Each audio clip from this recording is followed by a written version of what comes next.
माझी मातृभूमी. सत्य, अहिंसा, प्रेम, शांतीचा देई जगा संदेश, आमचा सुंदर भारत देश.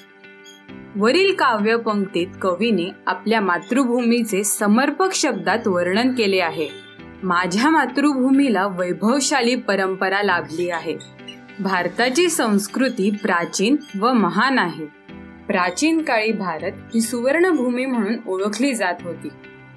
आपल्या या चॅनलला सपोर्ट करण्यासाठी तुमची सगळी ऑनलाईन शॉपिंग डिस्क्रिप्शनवाल्या ॲमेझॉन लिंकवरून नक्की करा. ही ज्ञानभूमी होती.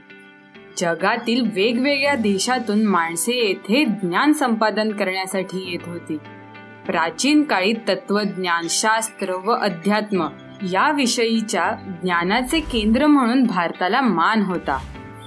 अध्यात्म, आयुर्वेद, गणित आणि विज्ञान या क्षेत्रातील अनेक मूलभूत गोष्टी भारताने जगाला दिल्या आहेत. निसर्गही माझ्या भारतभूमीवर प्रसन्न आहे.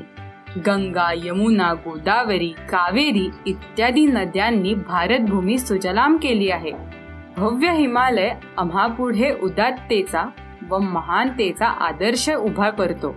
भारताच्या तिन्ही बाजूंना महासागर पसरलेला आहे. तो संकुचितता सोडावी व विशाल दृष्टिकोन असावा हीच शिकवण देतो. भारतभूमी ही विविध वृक्ष, फुले, फळे यांनी समृद्ध आहे.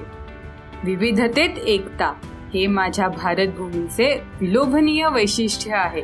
भाषा, धर्म, पंथ, जाती यातील विविधता भारतात आहे. येथे विविध भाषा बोलल्या जातात व या विविध भाषेतील साहित्य ही समृद्ध आहे. संस्कृत ही आमची प्राचीन भाषा आहे. या भाषेत रामायण, महाभारत यांसारखे महान ग्रंथ निर्माण झाले. भगवद्गीता आजही संपूर्ण जगाला मार्गदर्शक ठरत आहे.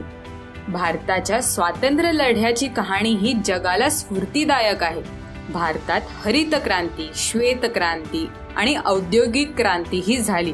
भारत कोणत्याही क्षेत्रात मागे नाही. आजच्या संगणक युगातही भारताने आपले स्थान निर्माण केले आहे. आज साने गुरुजींच्या शब्दात मी अभिमानाने म्हणू शकते, बलसागर भारत होवो, विश्वात शोभूनी राहो.